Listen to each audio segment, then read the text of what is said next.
Comme à chaque jour dans le Seigneur, une autre fois encore, que la paix et la grâce de Dieu soient avec vous tous. Amen. Dimanche ça, que nous l'avons aujourd'hui, c'est 9 avril 2023. C'est un grand jour. Il marque un grand jour pour nous-mêmes, chrétiens évangéliques. Qui ça fait marquer un grand jour pour nous-mêmes chrétiens évangéliques? C'est parce que ces jours qui marquent résurrection, sauveur nous, Seigneur nous, Jésus-Christ. Pendant ce sujet ça, qui c'est résurrection, Jésus-Christ là, il a naissance à un pile controverse. Il a naissance à un pile désaccord. Mais cependant, quelle que soit la nature controversielle, quelle que soit la nature désaccord, il n'est pas capable d'empêcher que Jésus-Christ sauveur nous, il était réellement ressuscité.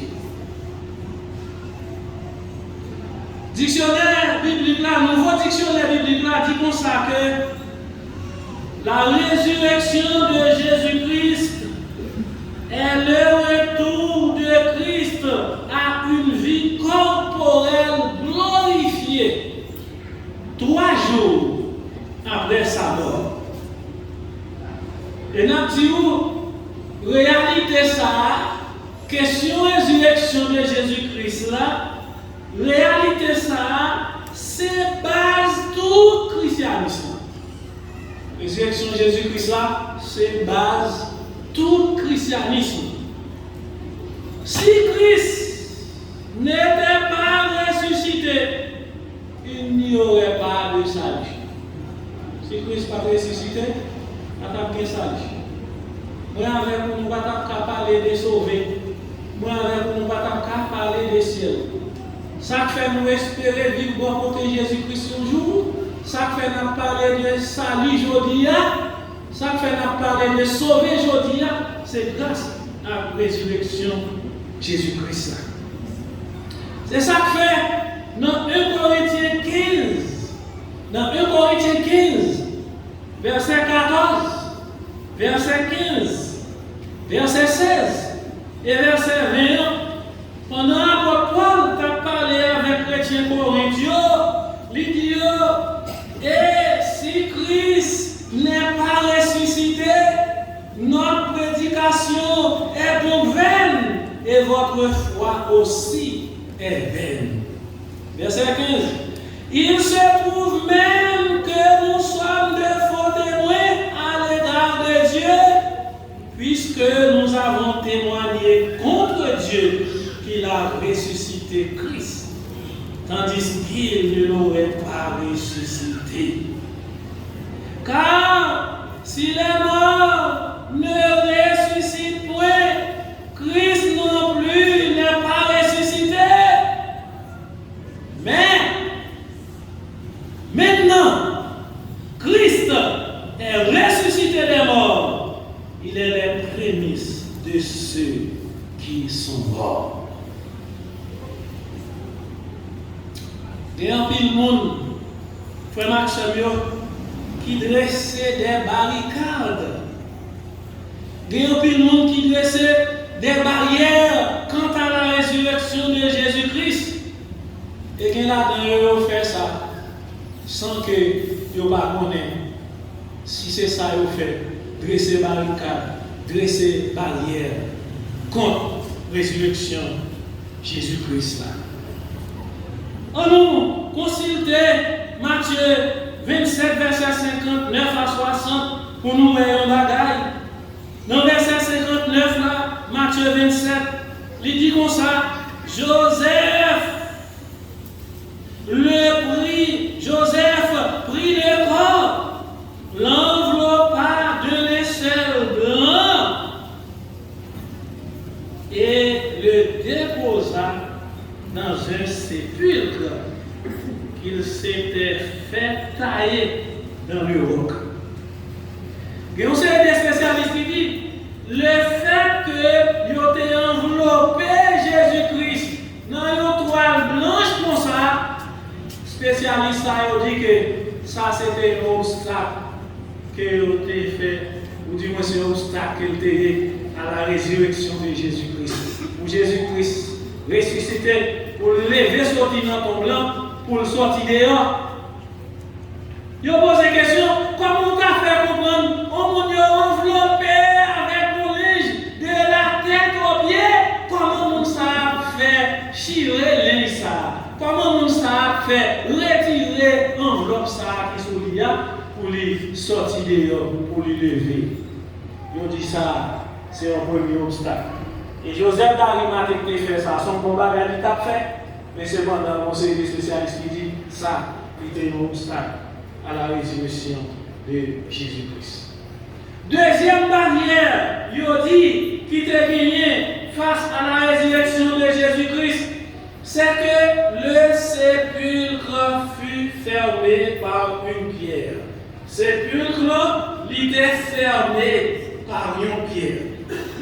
Toujours Matthieu 27, verset 62, texte là dit nous que Joseph d'Arimathée, après avoir que les filles déposé corps Jésus dans ton tombeau, mais ça texte là dit oui, puis il roula une grande pierre à l'entrée du sépulcre et il s'en alla. Il roulait une grosse pierre, il mettait dans l'entrée du sépulcre, les filles déposé corps Jésus, et puis qui ça fait? Il aller. Comment un monde qui est enveloppé dans un linceul? Comment il est capable de faire après l'envoi pour être capable de déplacer gros pièces que vous avez mis dans ton bois, devant ton bois, dans ton bois, pour te boucher là. Et texte ça dit nous une grande pierre. Gros roche ça, c'est un deuxième obstacle qu'elle était pour la résurrection de Jésus-Christ, d'après certains spécialistes. Et on dit nous, mon troisième obstacle. Troisième obstacle, ça, on dit nous, serait la garde mobilisée. Troisième obstacle là, c'était la garde mobilisée. Dans Matthieu 27, verset 62 à 65. Nous dit comme ça. Le lendemain qui était le jour après la préparation, les principaux sacrificateurs et les pharisiens allèrent ensemble auprès de Pilate et dirent: Seigneur, nous nous souvenons que cet imposteur a dit quand il vivait encore: après 3 jours, je ressusciterai. Ordonne donc que les sépulcres soient gardés jusqu'au 3e jour, afin que ses disciples ne viennent pas dérober le corps et dire au peuple: il a ressuscité de mort. Cette dernière imposture serait pire que la première. Pilate leur dit: vous avez une garde? Allez, gardez-le comme vous l'entendez. Gardez-le comme vous l'entendez. Au début, là, Jésus t'a dit, pendant le vivant, il a ressuscité ce 3e jour. Pour empêcher sa fête, c'est pour vous mettre soldats véhéliques. Pour assurer que ce n'est pas disciples qui viennent voler le corps, ou disciples qui disent, mais ressuscité. Puis il a dit, eh bien, nous devons nous garder là. Vous gagnez? Eh bien, fais ça nous dire. Malgré tout obstacle, ça y est, frère Maxime, pas de rien qui est capable d'opposer à la puissance dont Dieu t'a manifesté pour te ressusciter, Jésus-Christ. Pas de rien qui est capable d'opposer, pas d'obstacle qui est capable d'opposer avec puissance que mon Dieu t'a déployé pour être capable de ressusciter Jésus-Christ. C'est ça que fait dans Éphésiens, chapitre 1er, verset 19 et 20. Nous lisons ça, oui. Dans Éphésiens, chapitre 1er, verset 19 et 20. L'apôtre l'a dit, et quel est envers nous qui croyons l'infinie grandeur de sa puissance. L'infinie grandeur de sa puissance se manifestant avec efficacité, par la vertu de sa force. Qui ça le fait? Verset 20. Il l'a déployé en Christ en le ressuscitant des morts et en le faisant asseoir à sa droite dans les lieux célestes. Bon, Maxime, bonne lettre là. Bonne lettre, yo t'es affaissé sous sol là. Yo pas capable de retenir le Seigneur Jésus. Linge que yo te mette sous tête li, pas capable de retenir Jésus. Grand pierre que yo te mette dans l'entrée tombeau, il y a un ange qui vient qui roule pierre ça. Pierre ça pas capable de retenir Jésus. Et regarde que yo te mobilisé Gadjo te théorisé. D'après ça nous vient dans Matthieu 28, verset 1 à 4. Eh bien, qui s'est passé? Notre Seigneur Jésus-Christ, il était bel et bien ressuscité. Notre Seigneur Jésus, il était bel et bien ressuscité. On nous dit béni soit l'Éternel pour ça. Béni soit l'Éternel. Oui, parce que rien pas capable de retenir puissance dont Dieu t'a déployée pour ressusciter Jésus-Christ, petit Blia. On y a plus que c'est comme ça y est, comme Axel, puisque Jésus-Christ, il est bel et bien ressuscité, pas de rien qui est capable d'empêcher ça. Ça est important pour nous connaître matin, c'est qui conséquence ou bien qui implication que la résurrection de Jésus-Christ là gagne. C'est bien ça matin. Dis-vous, qui implication, qui conséquence résurrection de Jésus-Christ là gagne. Que 6 conséquences que nous avons partagées avec vous matin que résurrection de Jésus-Christ là gagne. Première conséquence, c'est que Jésus-Christ est déclaré Fils de Dieu avec puissance. D'après Romains 1er, verset 4. Première conséquence que la résurrection de Jésus-Christ a gagné, c'est que par sa résurrection, Jésus-Christ est déclaré Fils de Dieu avec puissance. Romains 1er, verset 4. Dans le texte, nous lisons comme ça.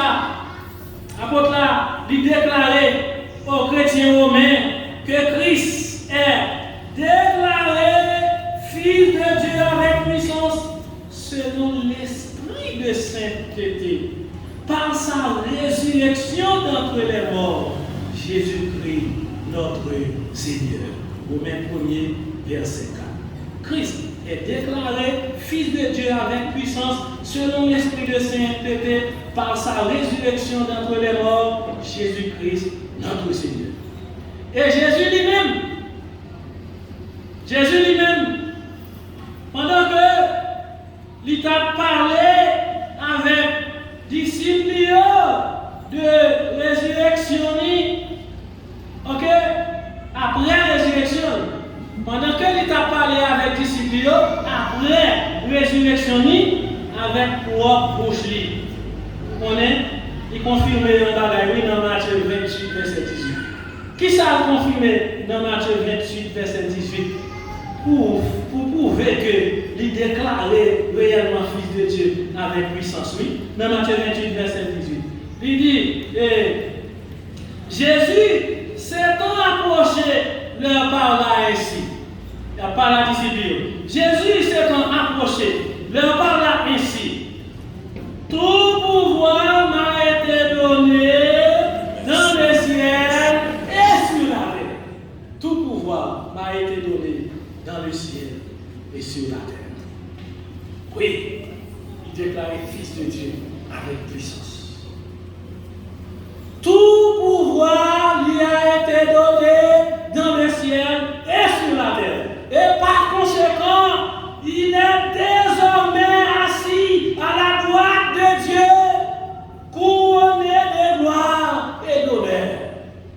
Seigneur Jésus, il chita à droite, papa, couronné de gloire, couronné d'honneur. Ça, c'est la première conséquence que résurrection Jésus-Christ a gagnée. Il déclare fils de Dieu avec puissance. Deuxième conséquence, c'est que la résurrection démontre que la mort a été vaincue. Par la résurrection de Jésus-Christ, ou bien résurrection de Jésus-Christ, ça lui montrait que la mort a été vaincue.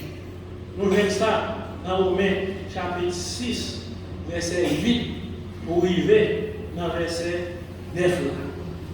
Dans les propos de l'apôtre Paul aux chrétiens romains, nous lisons dans ce texte de Romains chapitre 6, verset 8 et 9. Or, si nous sommes morts avec Christ, nous croyons que nous vivons aussi avec lui, sachant que Christ, ressuscité des morts, ne meurt plus. La mort n'a plus de pouvoir sur lui. La mort n'a pas de pouvoir sur lui. Par le fait que le ressuscité, la mort n'a pas gagné pouvoir sur lui. La mort a été vaincue par la résurrection de Jésus-Christ.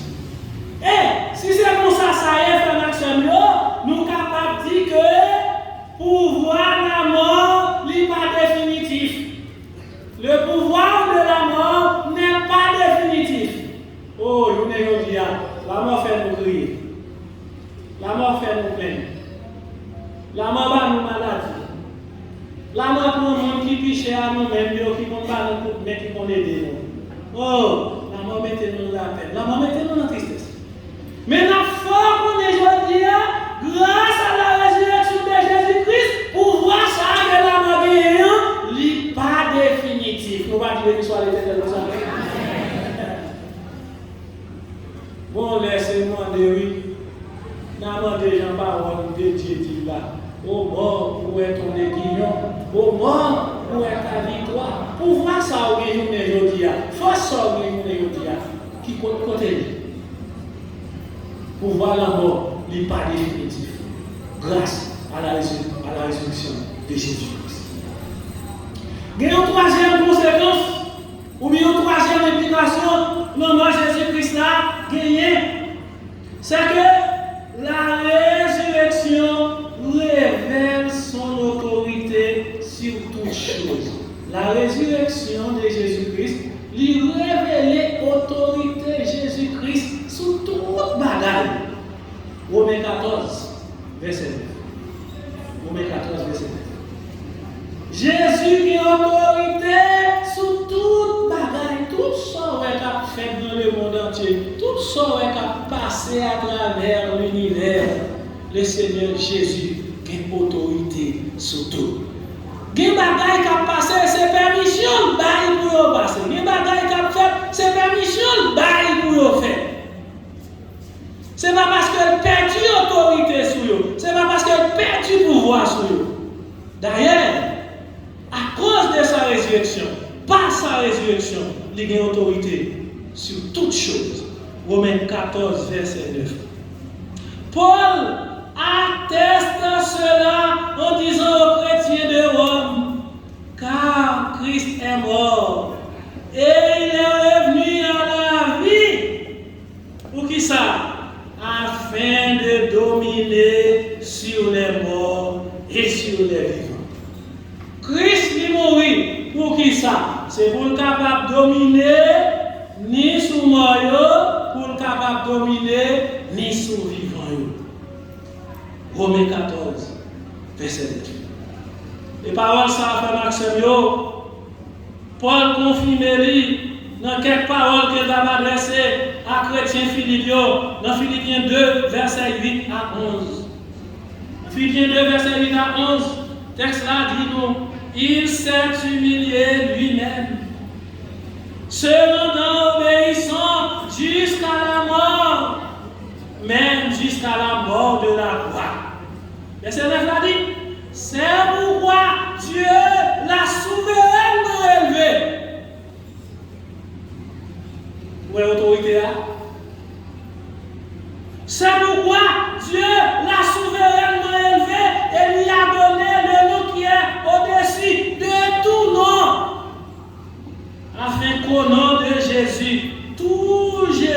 fléchisse, tout genou fléchisse dans les cieux, sur la terre et sous la terre. Tout genou fléchisse. Quelle domination, mes frères et sœurs! Quelle domination! Tout genou fléchisse dans les cieux, sur la terre, quand elle a marché sous la terre, en bas de terre.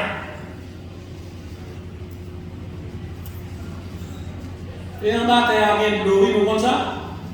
Est-ce que nous connaissons qu'en bas de terre, il y a de l'eau? Et mais l'autorité, ça, le Seigneur Jésus vient même sous l'eau.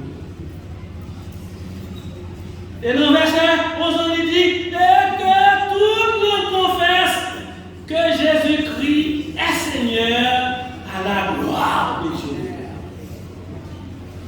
Et que tout le monde confesse que Jésus est Seigneur à la gloire de Dieu le Père. Ça, c'est la troisième conséquence ou bien implication que résurrection de Jésus-Christ a gagné. Résurrection est venue autorité sur toutes choses. Romains 14, verset 9. Quatrième conséquence, ou bien quatrième implication, c'est que la résurrection de Christ est le gage de la résurrection des croyants. Non, l'autre, Jean nous est capable de dire, résurrection de Jésus-Christ, c'est garanti. Résurrection de qui croit dans Dieu. C'est lui qui garantit que moi-même avec vous, un jour, frère nous qui mourit déjà,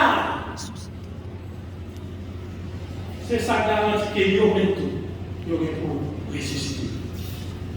Dans 1 Thessaloniciens 4, verset 13 à 14, apôtre Paul, pendant qu'il a parlé avec les chrétiens thessaloniciens au sujet de la mort et de l'enlèvement, mais ça a été dit dans 1 Thessaloniciens 4, verset 13 et 14. Il dit, nous ne voulons pas, frères, que vous soyez dans l'ignorance au sujet de ceux qui sont décédés, afin que vous ne vous affligez pas comme les autres qui n'ont point d'espérance. Si nous croyons que Jésus est mort et qu'il est ressuscité, croyons aussi que Dieu ramènera par Jésus-Christ et avec lui ceux qui sont décédés. Nous ne sommes pas contents un jour frère Axel qui mourir, il pour ressusciter. Nous-mêmes qui là, si un jour nous arrivons à mourir pendant que ton père n'a pas sauvé encore, nous avons pour nous ressusciter tout oui. On allait, nous comptons maintenant. Résurrection de Jésus-Christ, c'est gage de résurrection de même avec nous qui croyons. C'est garanti résurrection. Et ça, c'est en vérité.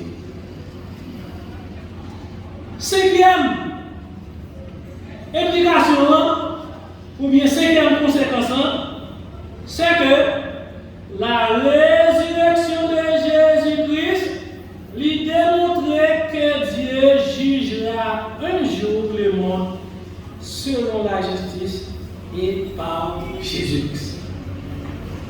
La résurrection démontre que Dieu jugera un jour le monde selon la justice et par Jésus-Christ.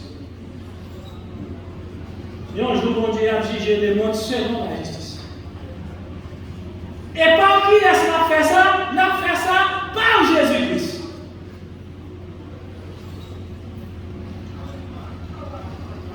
Ça, c'est une conséquence de résurrection. À ce sujet, l'auteur du livre des Actes,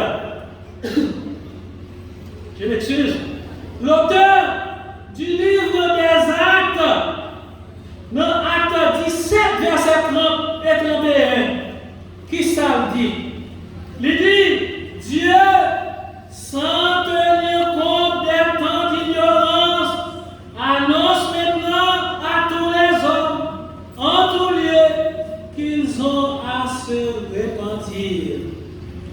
Parce qu'il a fixé un jour. Parce qu'il a a fixé un jour où il jugera le monde selon la justice par l'homme qu'il a désigné, ce dont il a donné à tous une preuve certaine en le ressuscitant des morts. Homme ça que Dieu a désigné qu'elle te ressuscite d'entre les morts. Qui est-ce qui est fait marcher mieux? Notre Seigneur et Sauveur, Jésus-Christ. Oui, la vie est dans avec justice. Mon pas travailler comme en bas. Mon pas travailler à côté. Mon pas travailler machine pour troquer la justice. Hein? Mon pas troquer la justice à travers ça encore. Ni à terre, ni à l'argent, ni à machine, ni à notre possession. Parce que bon Dieu justice là, il vient pour juger. Il vient pour juger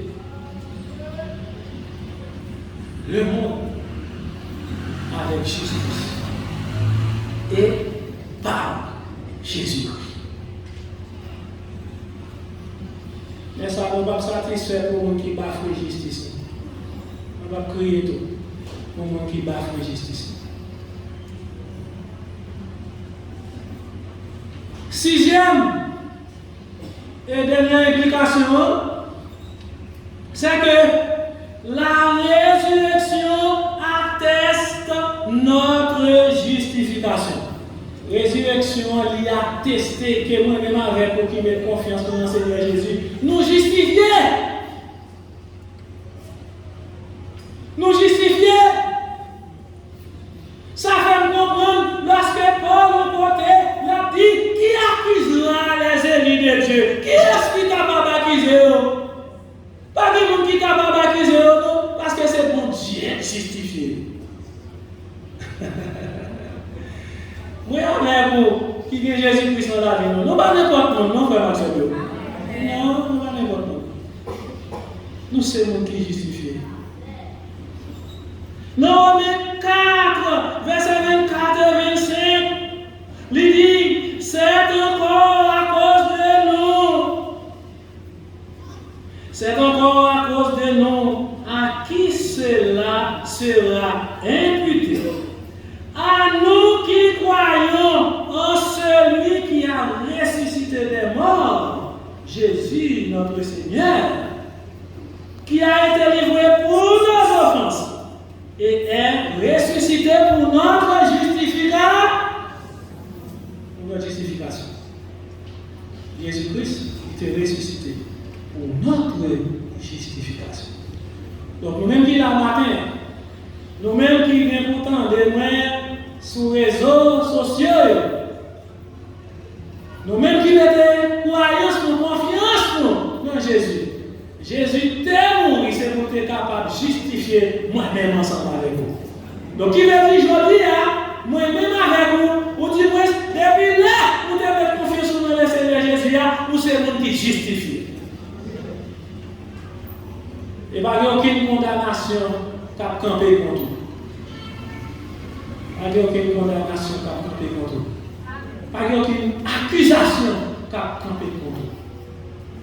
Parce que à cause de la résurrection de Jésus-Christ, ou du moins encore, notre Sauveur et Seigneur Jésus-Christ, il était ressuscité pour nous capable de justifier moi-même avec vous.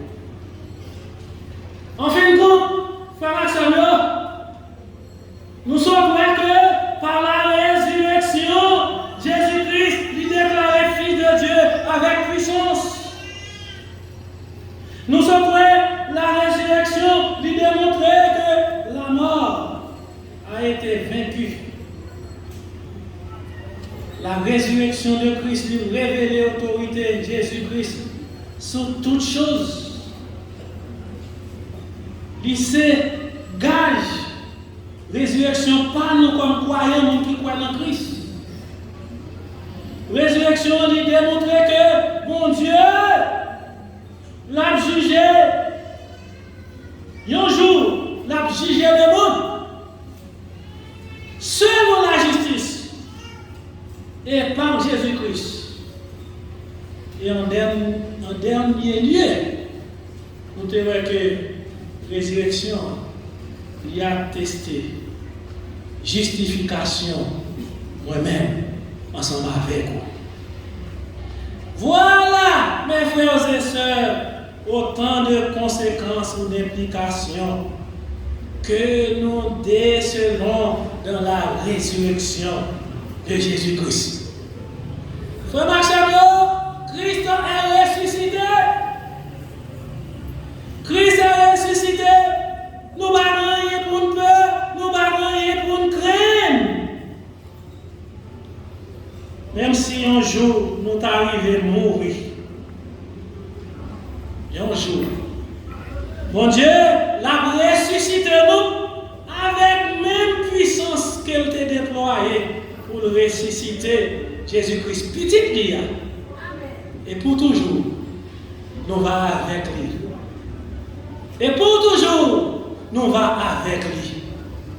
Nous pas contents ça? Amen. Oh! Est-ce que ma chanté, même Jean avec auteur cantique ça qui dit, mes yeux ont vu la gloire de Jésus-Christ, mon sauveur, qui remporta la victoire sur les calvaires pour nos péchés. Le clairon a déjà sonné. Le clairon a déjà sonné. Gloire à Dieu, Christ est ressuscité.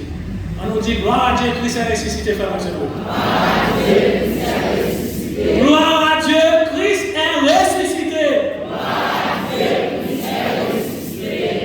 Que 6 conséquences ça y est, que 6 implications ça y est, ça permet de mieux comprendre Christ, ça permet de mieux vivre pour Christ, permet de vivre avec plus confiance et plus assurance, parce que un jour, qu'aujourd'hui, n'a bon côté sauveur noir qui t'est ressuscité pour nous, pour les temps et pour l'éternité. Que Dieu vous bénisse tous. Amen.